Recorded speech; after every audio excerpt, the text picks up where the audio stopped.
Stoke. The Hungarian Heritage Podcast is back for Season 3, and we are Hungarian Heritage Stronger Than Ever. For those of you who have been here a while, welcome back, and thanks so much for sticking around. And for those of you who are new to the podcast, welcome. I'm so happy that you're joining us. My name is Christine, and I'm the host here at the Hungarian Heritage Podcast. During Season 3, I will continue to bring you guests and topics that celebrate Hungarian culture, people, and food. And of course, we will feature all of the cool things that Hungarians are doing around the world. Together, we will discover new things and review things that you may already know. And most of all, we will have a lot of fun along the way. One episode at a time, we will build those bridges between Hungarians who live in Hungary to those who live in other parts of the world, not to mention the bridges we will build between the generations. So, if you're looking to make that first connection to your Hungarian heritage, or you're looking to strengthen your connection, then you found the right place. Join me, and together we will connect your modern lives to your Hungarian heritage by expanding this Hungarian heritage community and making the circles of Hungarians around us Hungarian heritage strong.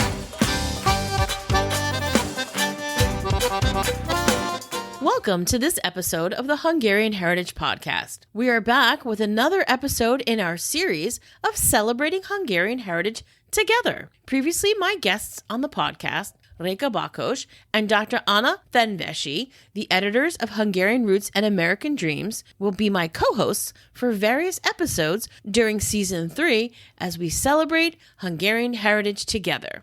This collaborative series will feature guests who contributed their personal and family stories in Reka and Anna's newly released book. In this episode, I'm thrilled to announce that my co-host will be Reka Bakos, and together we will be featuring Laura Csiszer's Hungarian Heritage Story, which is featured in Hungarian Roots and American Dreams. As Laura shares her family story, you will not only learn about her family's journey from Hungary to America, but you will learn about Laura's decades of genealogy research, when she first had her breakthrough moment, her fantastic and fulfilling journey when she finally met her Hungarian relatives for the first time, as well as some very interesting stories along the way. You will certainly feel the Hungarian connection when listening to Laura's story, and you will realize that you are not alone in your Hungarian heritage journey. Listen along as we celebrate Hungarian heritage together.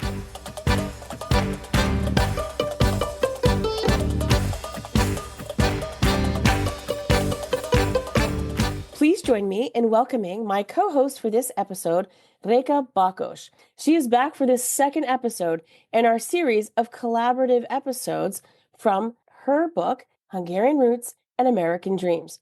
If you're new here, Reka and her co-author, Anna Fenyvesi, were originally my guests when they came to the podcast to discuss their new book, Hungarian Roots and American Dreams.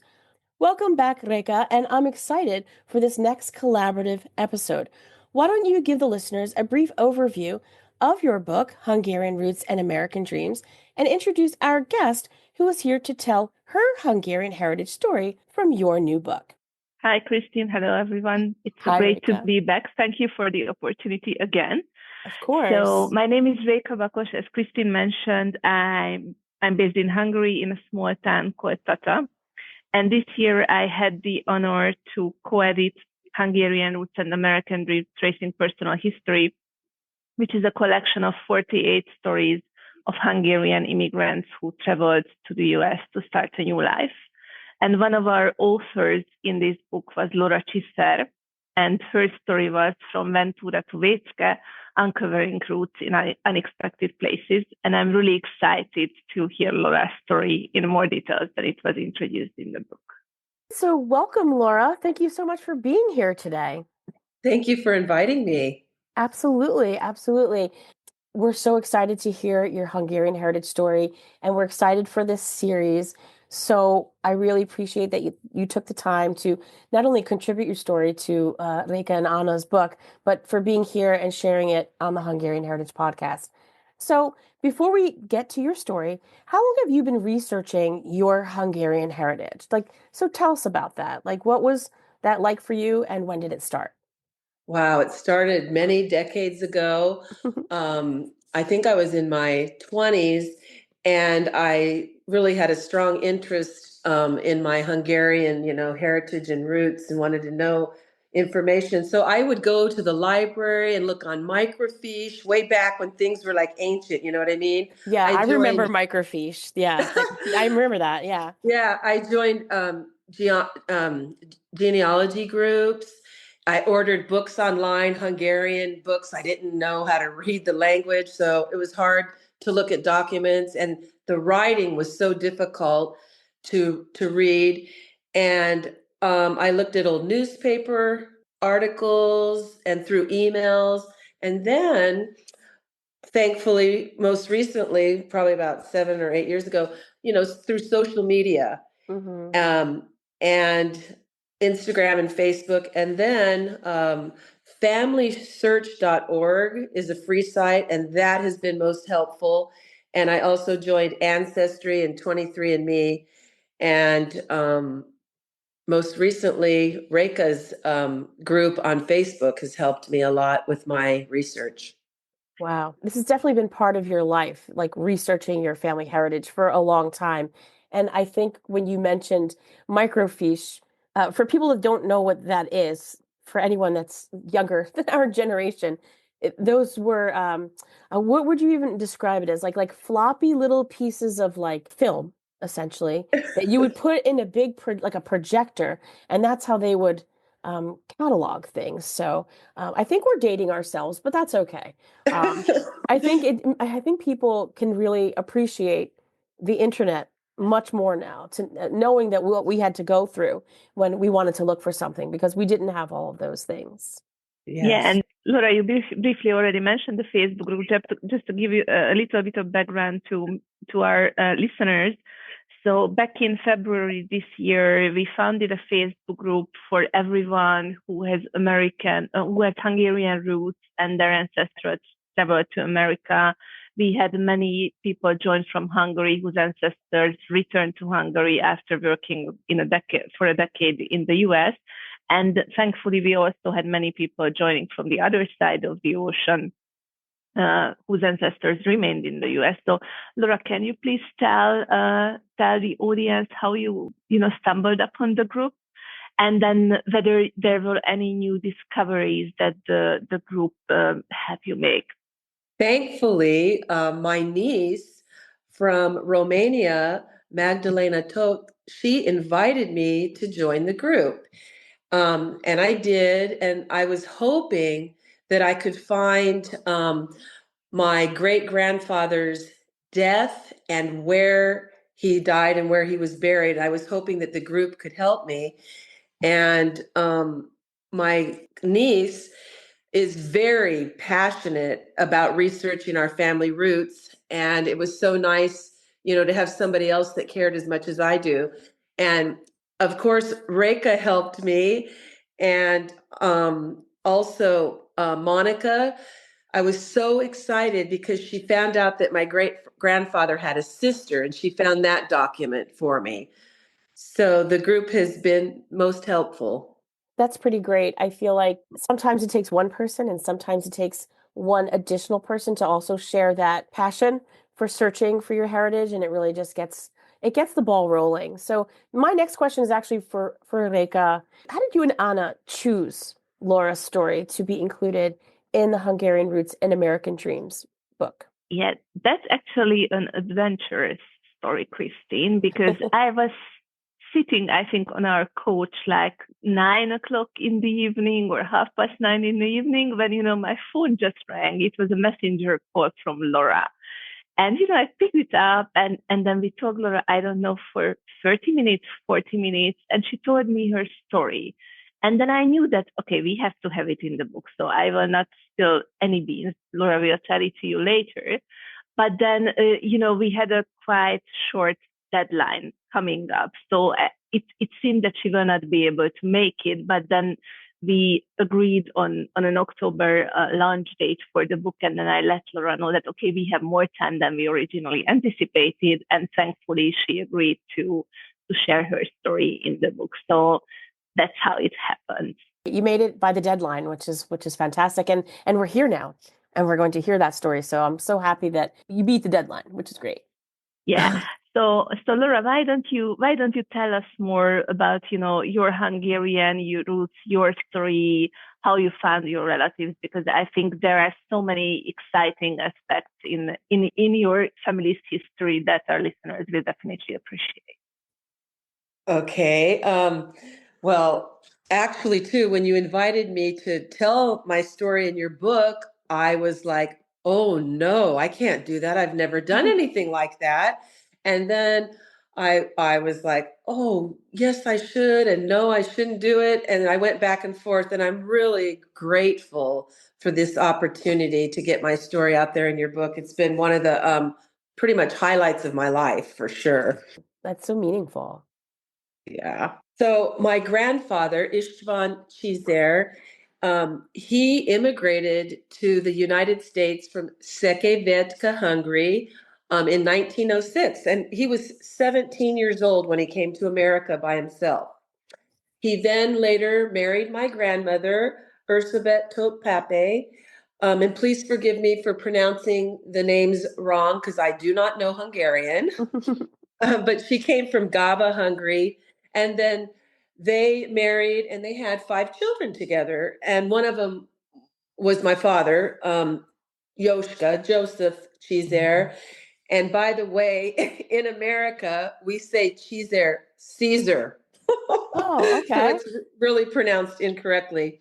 But they lived in Pennsylvania, and my dad grew up there, and he did not want to live in the cold weather with the snow and shovel snow. So he moved to California. He wanted the mild weather and he wanted better job opportunities. So he moved to California, and that was where I was born. But back in the 60s, we used to pile in our station wagon and we'd drive 2,600 miles to go across country to Pennsylvania to be with our Hungarian, relatives, my grandparents. And when I arrived there, I was so fascinated by their language. Listening to the Hungarian language, it fascinated me, and their lifestyle. They were different than, the way I was being raised. They had like a root cellar, and they cooked their pigs in the backyard in the ground, and then they preserved their meat by hanging it up in the attic during the very cold winters. That's Yeah. hilarious. I recall lots of kolbas in the attic in my house as well. Yeah. That's funny. And they had a coal furnace, and my grandmother, she shoveled coal until she was in her 80s, until she died in the basement, to provide heat for her home. And she had the hand crank, washer down in her basement to do her laundry. And of course, she hung all of her clothes out to dry on the line. And she, canned her own vegetables. They had a community garden nearby that I thought was really neat, all organic, homegrown veggies that taste so delicious. And my grandmother Ursabet, she which we called her Elizabeth. She immigrated in 1921 at the age of 25 with her mother, and they went to Pennsylvania where she met my grandfather. And during our visits to Pennsylvania, oh my gosh, you'd walk into the house and the aroma, the smell of baking and cooked items was heavenly. And Yeah. I remember her making egg noodles, wide egg noodles. She'd roll it out on the kitchen table and Yeah. then she'd hang them up to dry. She'd go down to the garden and get the fresh produce. They'd kill the chicken, and then she'd make her chicken noodle soup. And it was the best I've ever had in my life. Oh, Wow. I can still smell it and taste it to this day. So, but she was a good cook, and she made a lot of wonderful Hungarian dishes, the stuffed cabbage and the chicken paprika, But my very favorite is her dessert. She made poppy seed roll and nut roll, but I was always fond of the poppy seed roll, and so was my father. Yeah, those are definitely favorites in my house as well. My husband is partial to the poppy seed. I like the walnut filling the best, but they're both delicious. Yeah, most people I know, they do like the walnut, and it's Yeah. delicious. Oh. It's all delicious. I mean, let's be realistic. It's all delicious. And hearing you talk about the food, I always joke around with my fellow Hungarian friends that like when you smell that, it's like that Hungarian perfume. If you could put that in a bottle, right? Like smelling all of like the kolbas and things like that. It's Hungarian perfume. It smells delicious. Yeah. My grandmother, she lived so far away, and we would call her. And back in the day, you actually got a phone bill and charged for every phone call you made. It was long distance. It was Yeah. expensive. So we would put a timer on our phone and call her and talk like for 8 minutes. And you wouldn't believe it. All we wanted her to do was pray for us. She Oh, was, yeah, she was a woman who prayed, and her prayers were answered, and we valued her prayers. My grandparents and my parents taught us to have like a personal relationship with God, and that was a beautiful part, um, you know, of my upbringing. And this is something that still is done to this day.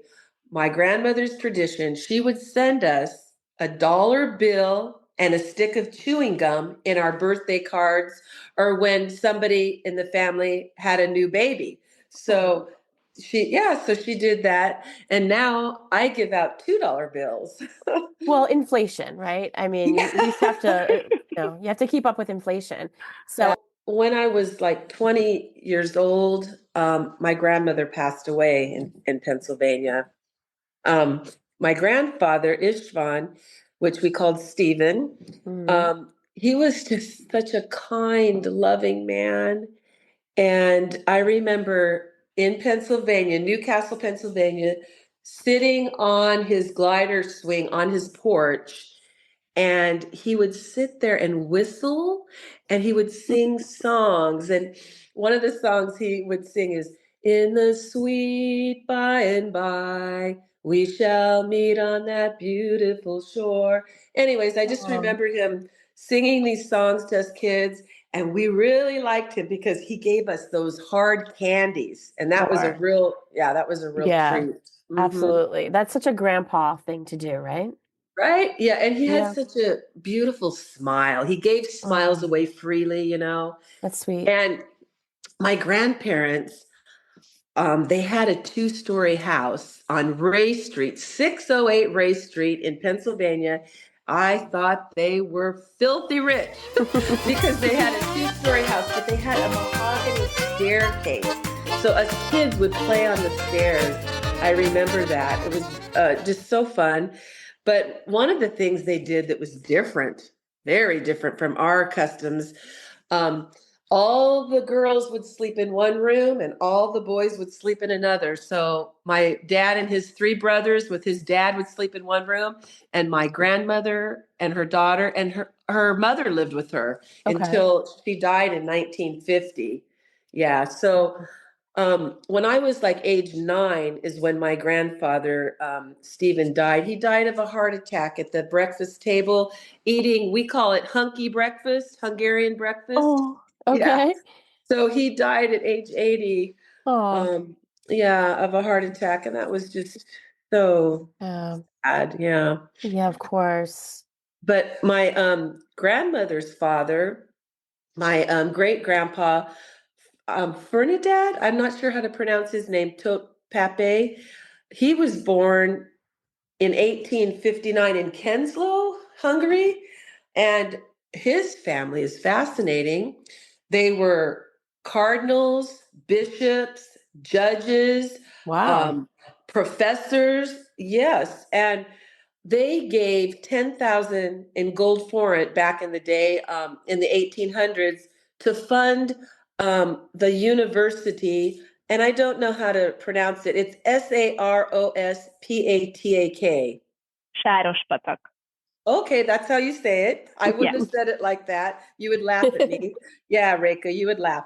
But anyways, that money is like equivalent to about $20 million in today's currency. So, Wow. That's more than a yeah. stick of gum, that's for sure. Right? Yeah, so it secured like free scholarships for the next 10 generations of our family, That's which is amazing.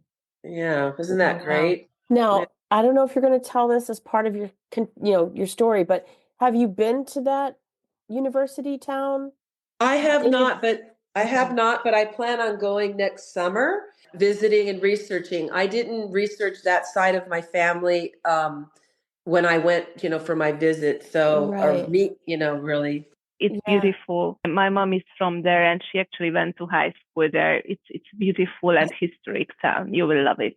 Well, I'm excited. Wow. I'm excited to hear all about that. I feel like that's going to open up a whole new portion of your, heritage research, Hmm. when you go there. There might even be papers, like Yeah. documents somewhere in the archives.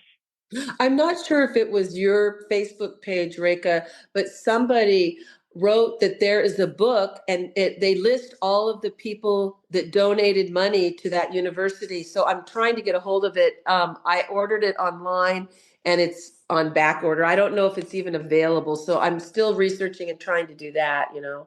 But so my great grandfather, he immigrated to the United States in 1898. He also went through Ellis Island to Pennsylvania, and I think it was Ambridge, Pennsylvania, Beaver County, where he lived. And then that was in 1898. And then his daughter Veronica, she immigrated in 1914. So she was the next one in that family line to immigrate. Um, and then my grandmother, she immigrated in 1921, and she did come over with her mother, Juliana Varde, my great grandmother. And my great grandparents, they didn't live together in America.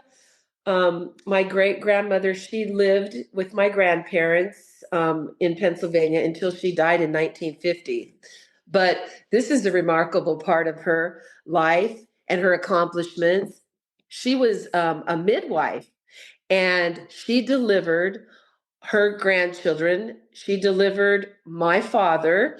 They were all at home births in Pennsylvania. And I am so privileged to have her legal certification midwife document from her education in Hungary. That's pretty cool. Yeah, and there's a photograph of it that Reka put in the book.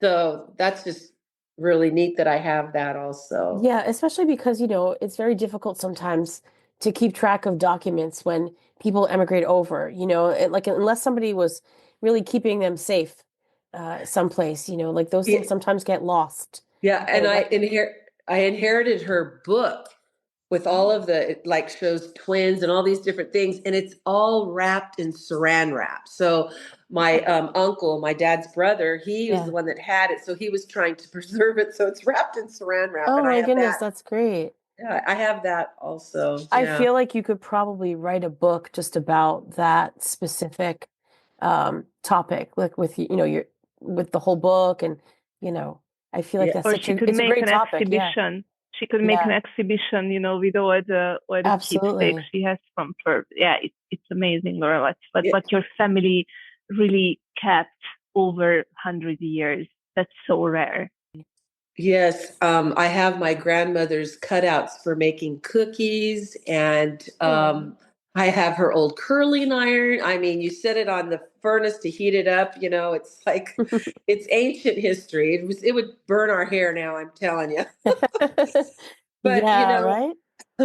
for almost 4 decades, I was searching, for my relatives, like I said earlier, and I would go to like the library, genealogy groups and social media. So um, what I did was I went on Instagram and Facebook, and I sent anybody that had my maiden name Csiszer a message, okay, asking them, if they were my relatives, and nothing happened.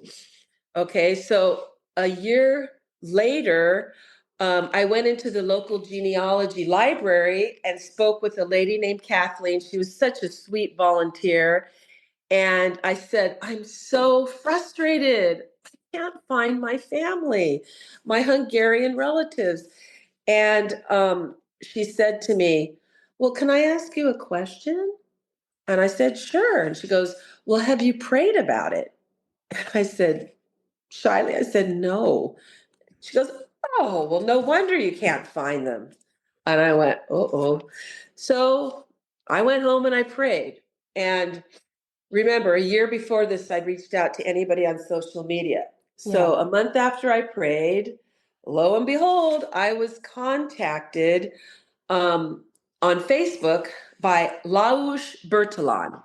He said, this is not my Facebook page. This is my wife's, but we have a pub and a girl, Andy Csiszer, she came into our pub and she said, a girl from America is looking for her Hungarian relatives. And he said, I was wondering if it would be okay if I shared some photographs with you because my grandmother, Raquel Csiszer, her brother immigrated to the US. And so I said, sure, you can send me over the pictures. And the next thing I knew, I was in total shock. I fell to the ground, and what it was a picture of my dad, my Oh, father's Christmas family picture. My dad was a teenager with his siblings, and it was during the 1940s. Um, and my uncles were like photoshopped with their military uniform in the picture. And it was a photograph of my grandparents' wedding.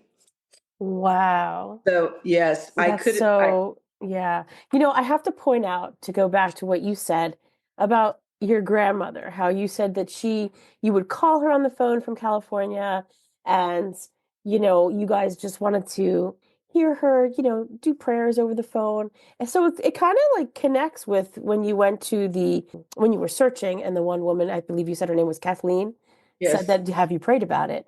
yeah. And I feel like it that connected with your grandmother and she probably made magically all of that happen for you that they reached out and Oh yes. you finally made that connection over Facebook. For me, it was a total miracle. It Yeah, was a I miracle. And agree. I would pray for my friends who had cancer for all these things, but it Yeah, never dawned on me to ask for help with that. So yeah, my prayer was answered fast, really, when I yeah. finally prayed. And I'll tell you, the tears of joy just rolled down my face. It was a miracle. Yeah, it's funny because you search for so long, and again, we're in a very similar generation of a time when we didn't have these connections like through the internet, Right. and you wonder like, will I ever know, and will I ever find out? And then sometimes I don't know if you experienced this, but you know, my grandparents would say, well, they live far away. We would never be able to find it because there wasn't that internet connection or the Facebook connection, and all the other opportunities that we have. And it's like the decades that went by for us and for yourself, and it finally came to fruition for you over Yes. Facebook. So it is, I feel like it is miraculous that people are still interested, even over in Hungary, in finding their American relatives.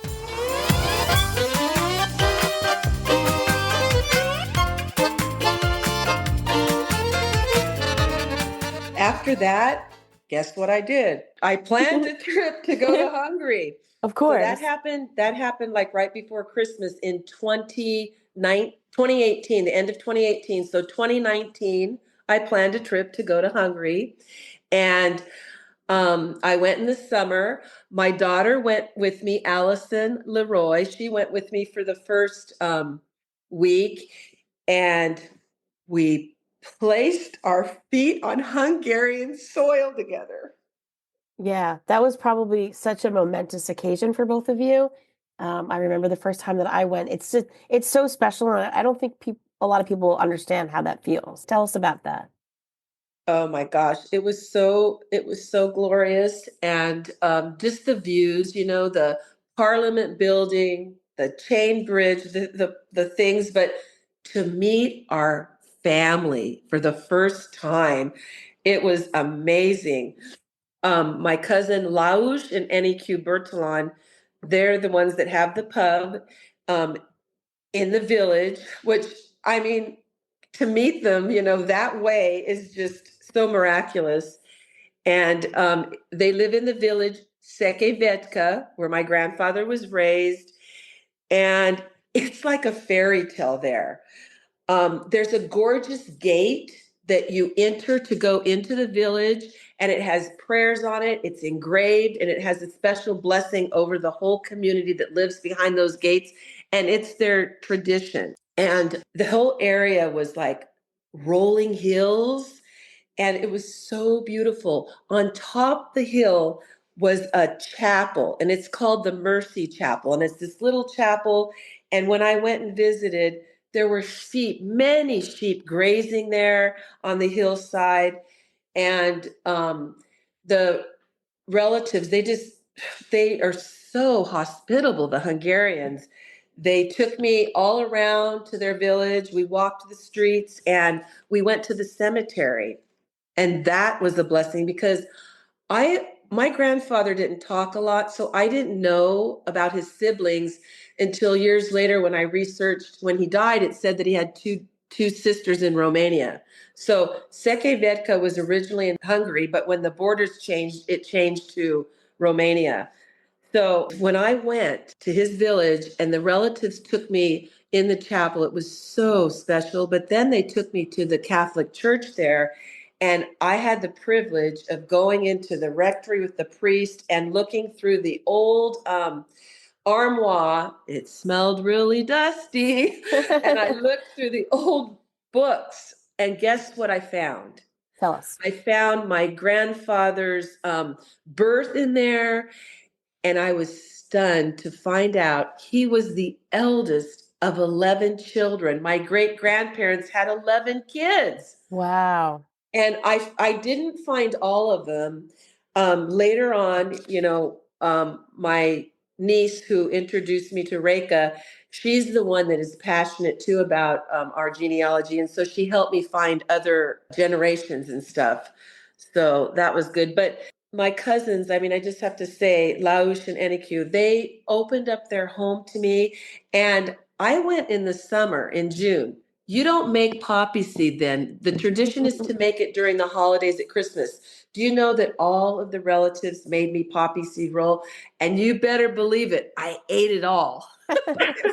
Well, you can't get more authentic than that. So I feel like that was like such a gift that they did that for you. Yes. I can vision that next summer there will be hundreds of people going to Transylvania and going to Székelyvedka because you are talking about it with such an admiration and love, and it's amazing how that really, it's a beautiful village. I have also seen pictures, but the way you describe it, it's really, it's like a miracle.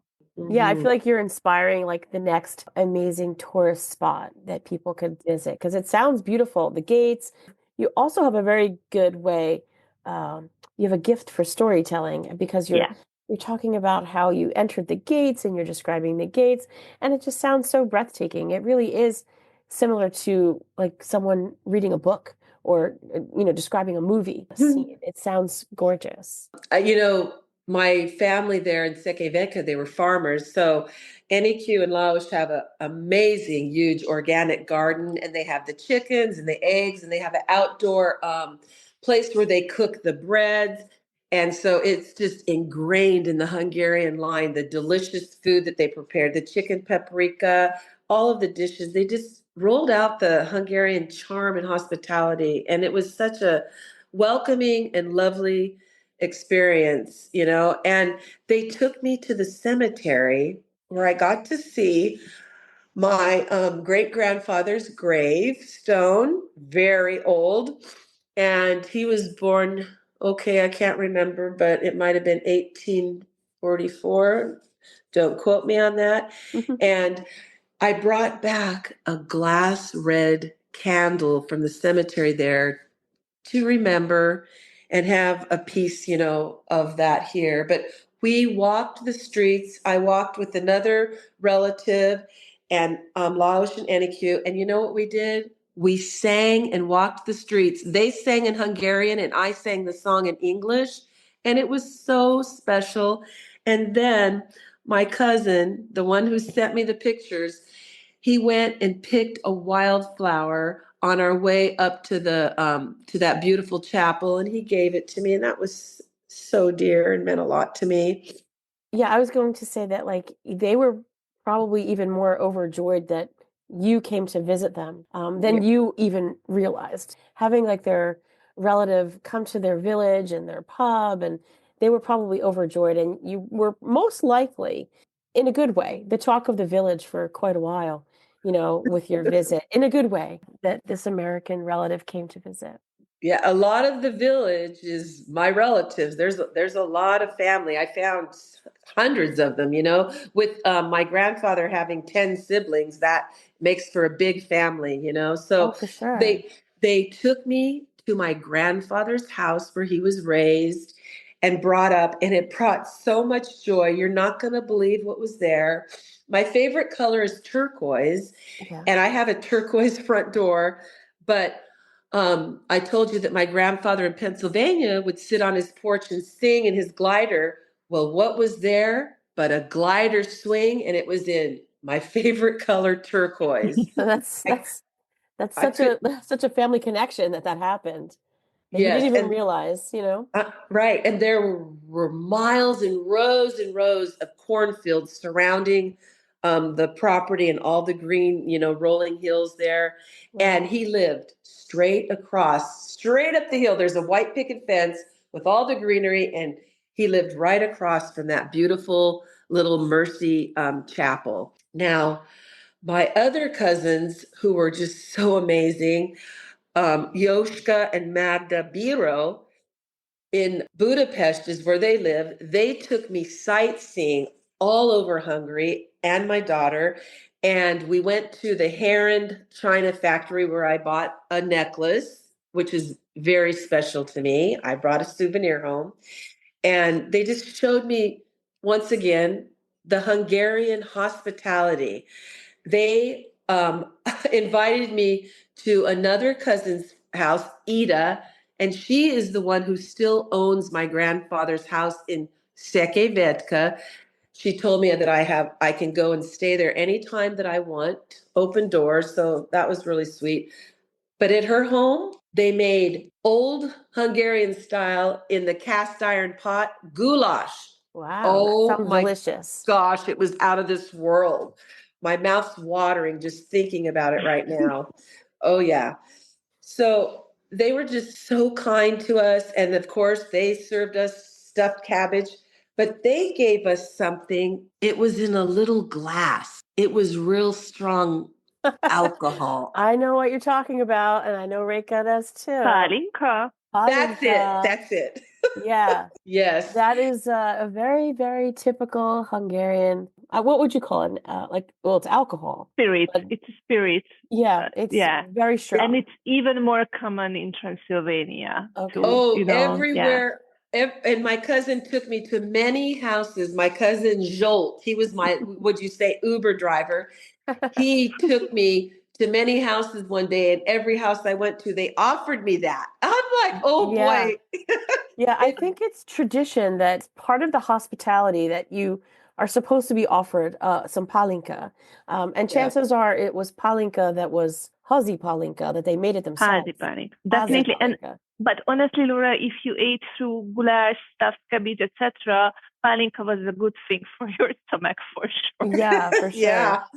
Yoshka and Magda and Ida and her husband, I was there for my birthday, and they took me out to a very nice, like, buffet type, eat all you want type restaurant. It was really, really, really good with so many different Hungarian dishes. And just precious and priceless to stand on those bridges over the Danube and just be with my Hungarian family. We cried and we laughed, and they didn't know English and I didn't know Hungarian. So it was a lot of hugging, looking, and using our phones to translate. And Yoshka and Magda, they gave me a peacock coffee tea mug Right. because I collect peacock things, and I'm drinking out of it right now. And I think it makes me think about them every day. So I feel like they're with me. Of course, of course. Yes. I like those little things, those little mementos definitely are important in our lives, Yeah. so that we can remember. Yeah. Now, I feel like I should share this before I went on this trip, I was injured. I had a torn rotator frozen shoulder. I wanted to go on this trip so bad. I went to 120 doctor's appointments. Oh I my went to goodness. physical Wow. therapy for months, chiropractor, acupuncture, massage, and every orthopedic doctor, everything I could do to be able to go on this trip. But one of the things I found was I took a plane and I flew in from Budapest to Romania, where my grandfather's village is from. And I was going to take a plane back, but there weren't any flights. And I needed to get back so that I could head back to America eventually. And so I had to take a train. Do you know how precious my cousin Yoshka is? He took a bus ride, like, I don't know if it was 12 or 14 hours, all the way from Budapest to Romania, just so he could accompany me on the train and lift my luggage. Who Yeah. does that? It takes a special person to go out of their way to do something like that for someone else. And I was going to ask you about that because I hadn't heard you tell that story yet. And like what such a level of hospitality, and it's such an endearing gesture from a family member to do that, to go out of their way to do that.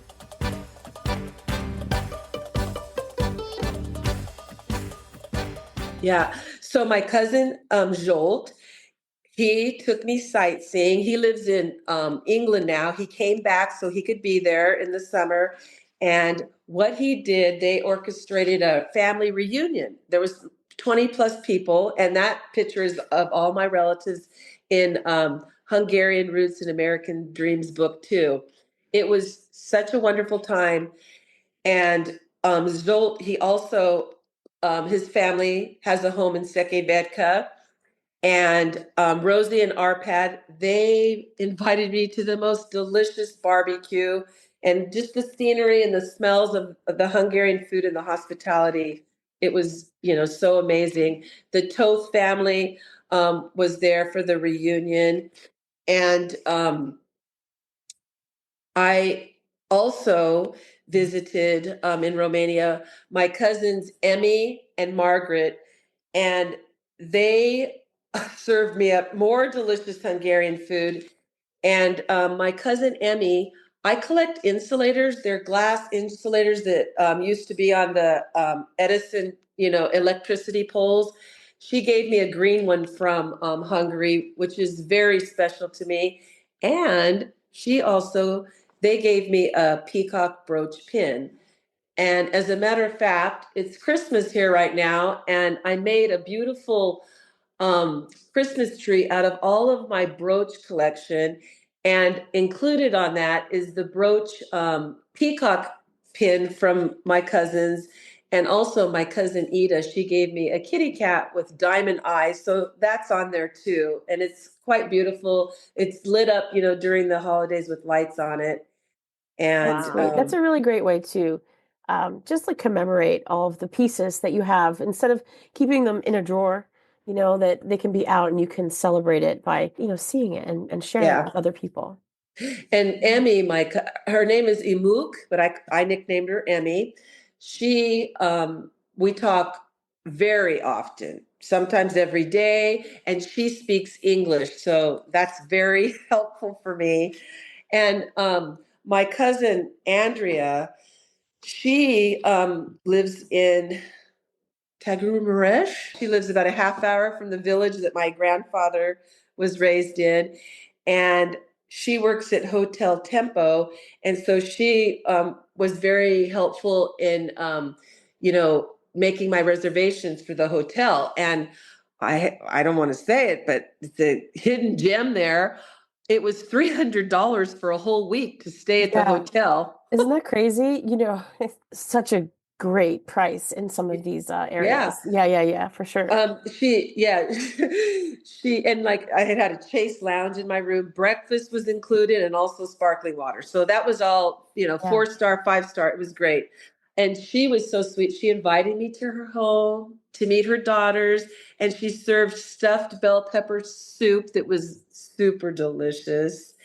And then her mother was working. She came outside her job, and we stood under a cherry tree, and I got to meet her mother. Oh, that's lovely. Yeah.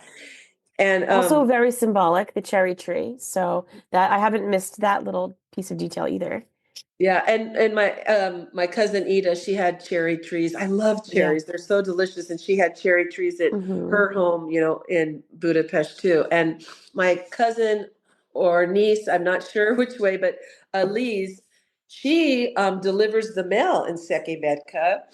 And she had such a cute thing in front of her house. She had an old bike painted white with a basket filled with flowers growing on it. It was decorated so cute with bright colors and tulips all in her yard. And her grandmother, Margaret, I got to meet her, and she passed away since then. But once again, the Hungarian hospitality, bringing out the food and all the stuff, it was really sweet. Yeah, I feel like you covered definitely like a lot of the questions I was going to ask you about Hungarian hospitality, but it really just blends in with the story that you were telling about meeting your family and all the different places that you visited.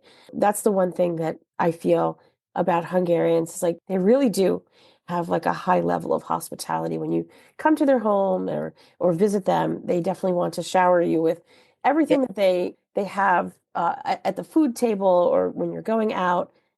So I feel like you definitely were showered with all of that love Mhm. when you met your family.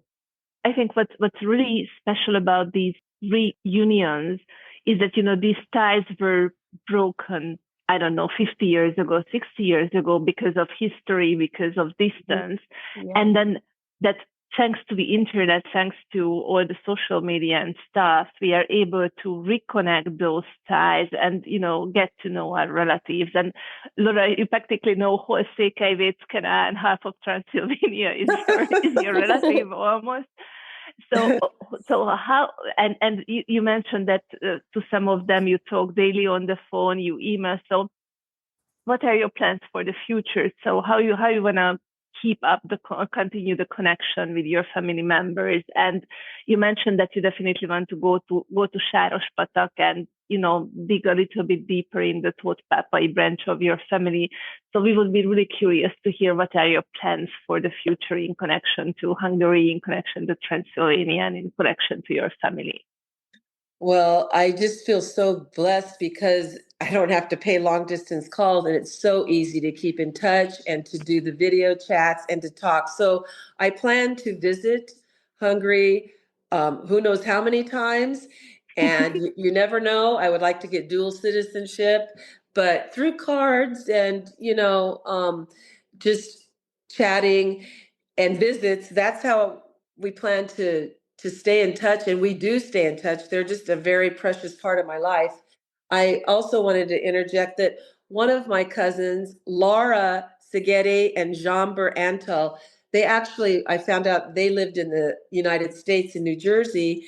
And do you know, when we had the family reunion in 2019, they made the trip with their daughters and came all the way so that they could be there for the reunion and they could translate for me. They were just really amazing. But not last but not least, my niece Magdalena Toth, I call her nickname is Maddie. We found each other, I think within the last year, through Facebook. I had originally sent messages to her mother. She says, no, we're not related, but it ends up that we are related. And she is young, in her 20s, and she is so passionate, about researching our family tree. And the thing that's really a blessing is she speaks English. So we talk, on the phone, and she has helped me get to 8 generations now. And I'm just so thankful for her. And she is so sweet. I don't know how many years ago, she painted a peacock painting. She didn't know why she painted it.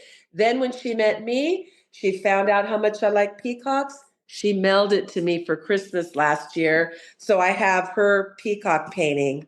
You have a special present that you gave to your mom. Tell us about that. So this year for Christmas, I celebrated early with my mother, Laura, and I presented her with the Hungarian Roots and American Dreams book, and she was so elated.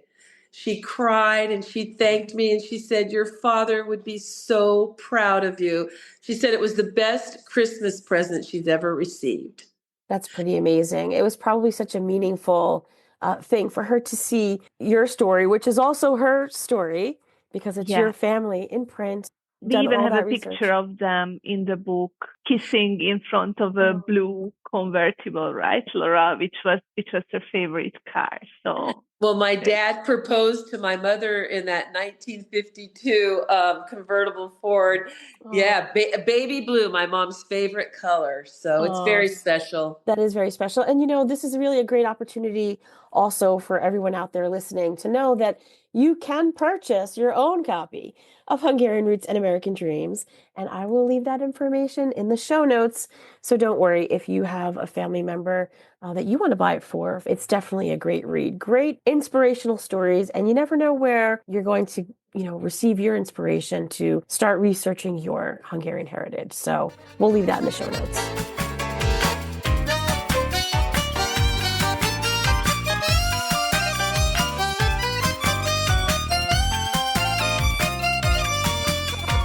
It's definitely been life-changing, I think, for you, meeting Reka and Anna and contributing your story to Hungarian Roots and American Dreams. Like, how would you sum up, like, how your life's changed since meeting them, or just being a part of this endeavor? Oh my gosh. I don't feel alone anymore. I'm not alone on this journey. They have widened and opened, and when I talk to Reka, I feel like she's family. I feel like you're family now. It's Oh, opened up so many channels of relationships, genuine friendships, and kindness, understanding, and willingness for all of us that have the same passion and interest to find out our roots and to help each other. yeah. Yeah, Yeah, I it's feel like that was really well said. The fact that you said I'm not alone anymore, because you never really were, but like just making these friendships, like we're all friends now, and the people that you've met on the Facebook group, and just where it's taken you and meeting your family, it really does open up like that. Um, I don't know, it just like I don't feel alone anymore either. So I yes. I feel that. I feel Yeah, that a what you lot said. like my immediate family, a lot of them, they're not Yeah, really into studying the genealogy like I am. So that's what right. I mean by alone. Like there's so many other people Yeah, now that are passionate, about it. absolutely. And yeah, for me to be able to have told my story in this book is another miracle. Yeah. Yeah. Reka, yeah, you were going to say something. yeah. I was just thinking about what Laura said, and I think we discussed something really similar with Aaron. You said almost the exact same words, like he said that.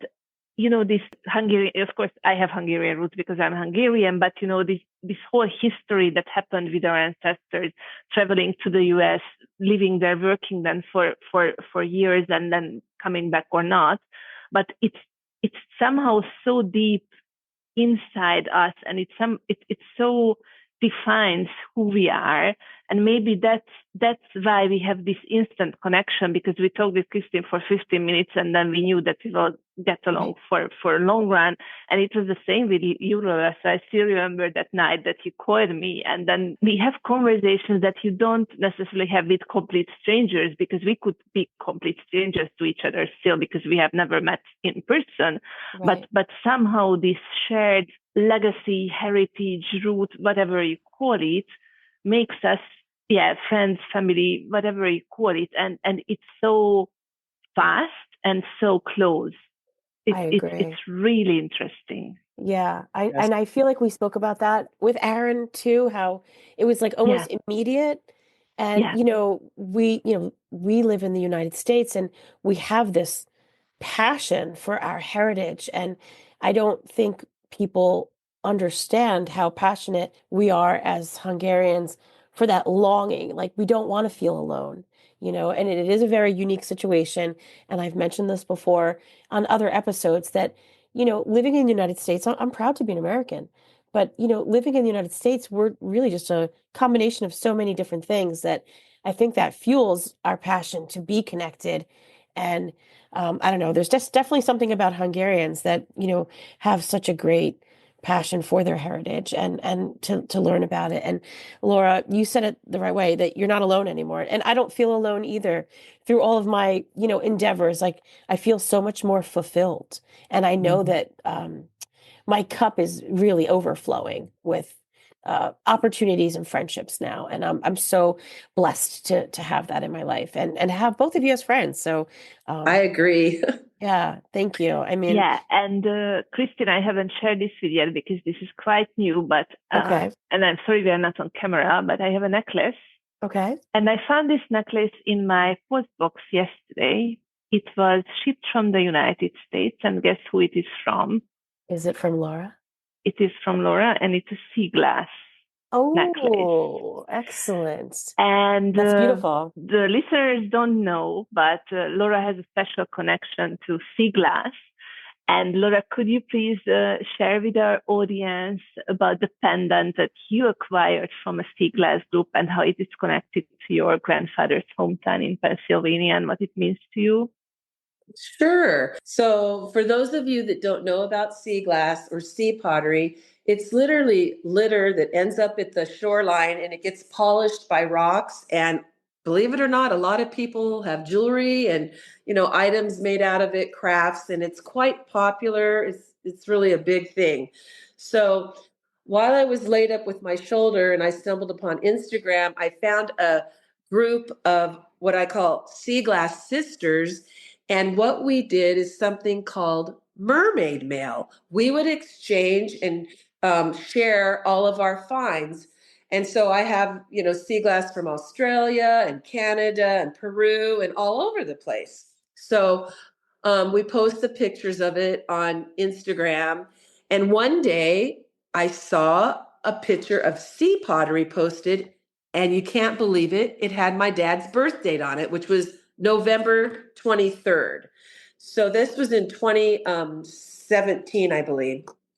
And I told the girl, "Oh my gosh, that's my dad's birthday." I've been collecting for 30 years and I've never found any sea pottery with a date on it. So she told me that she, wanted to give it to me. And so I received her gift and I thought, what does this mean?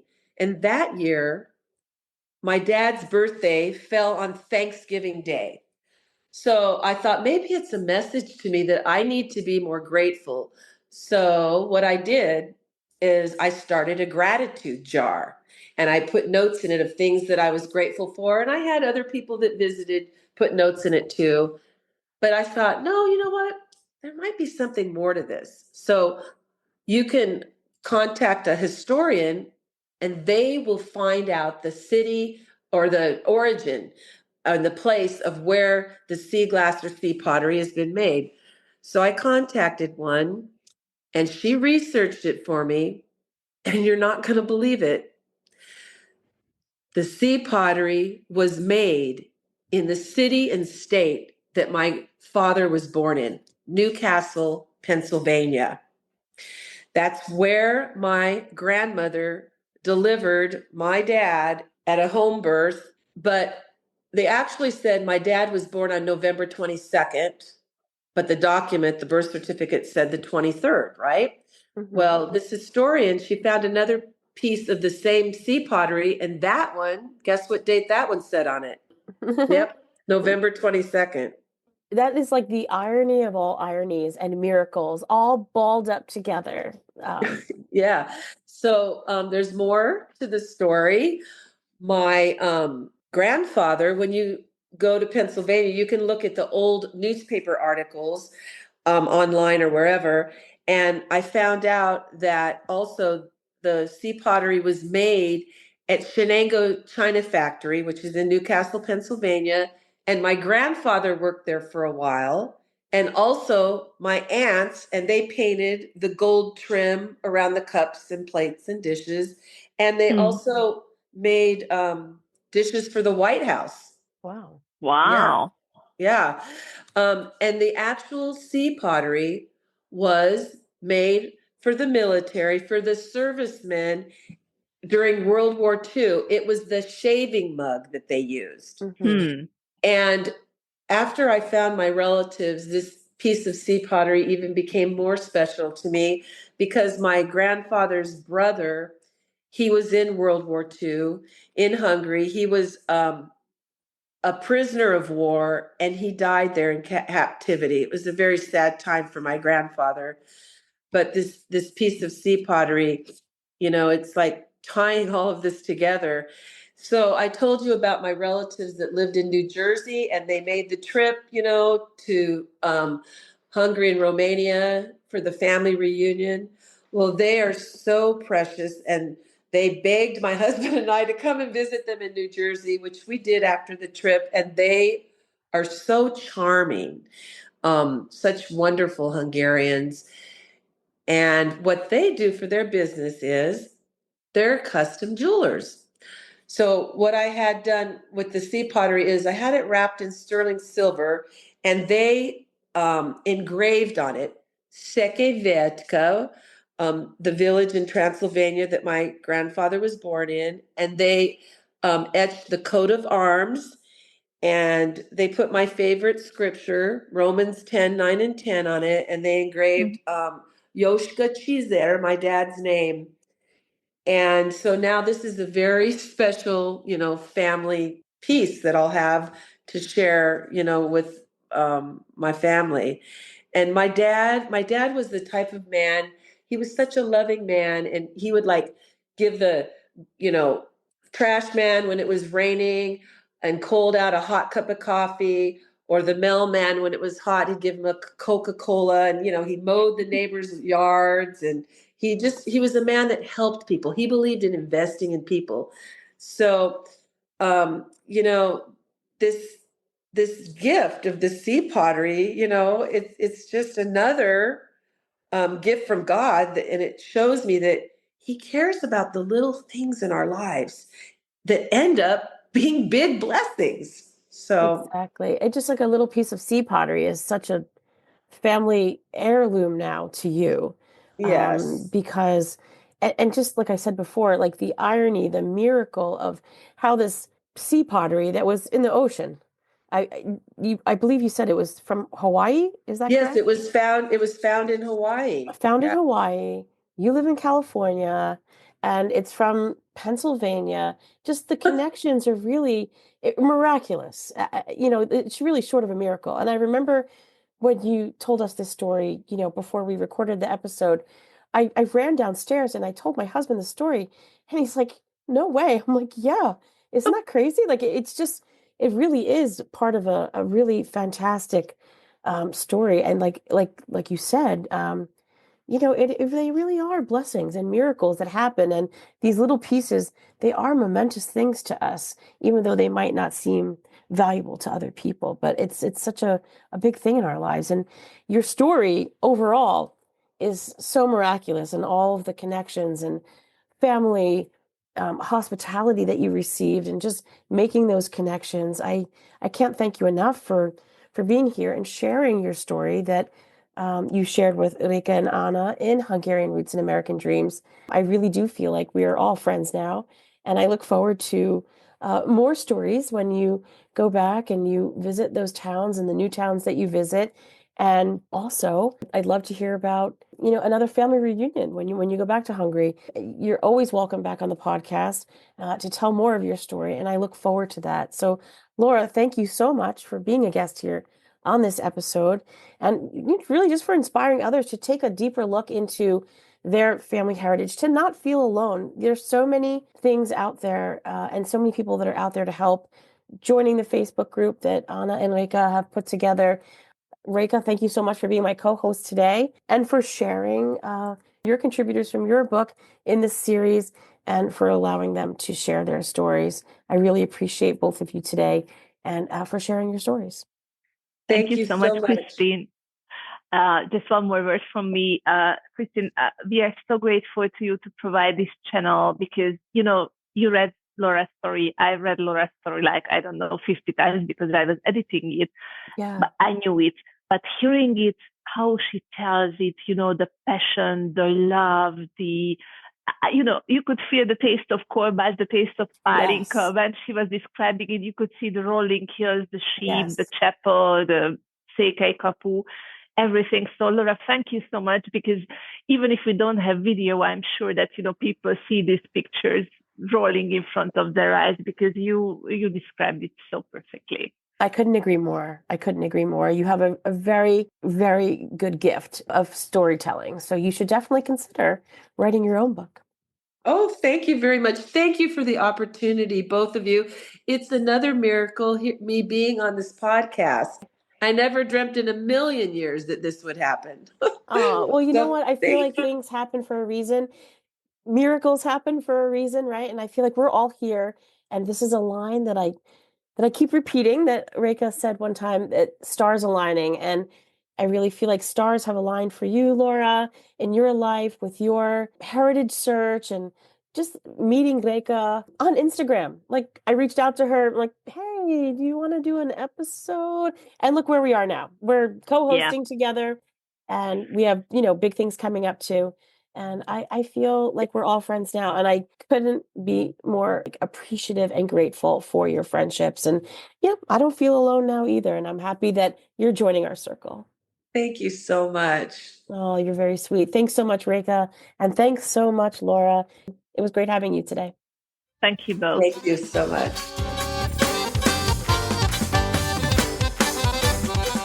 Thanks for joining me and Reka Bakos today on this episode of the Hungarian Heritage Podcast. We were both delighted to celebrate Hungarian heritage together with our guest, Laura Csiszer, as she shared her Hungarian heritage story that was included in the Hungarian Roots and American Dreams book. If you're interested in purchasing a copy of the book, either in English or in Hungarian, or you're interested in joining the Facebook group that was mentioned in this episode, you will find that information in the show notes, as well as how you can get in contact with Reka Bakos.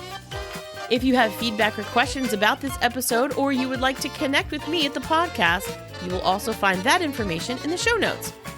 If you've enjoyed this episode and you're interested in learning more about this Hungarian heritage community, please don't hesitate to reach out. I would love to hear from you. Our theme music is Hungarian Dance by Pony Music, used with a special license from Envato Market. Don't forget to subscribe, rate, and review wherever you listen to your podcasts. Thanks again for listening, and until next time, make sure you stay Hungarian Heritage Strong. Sziasztok!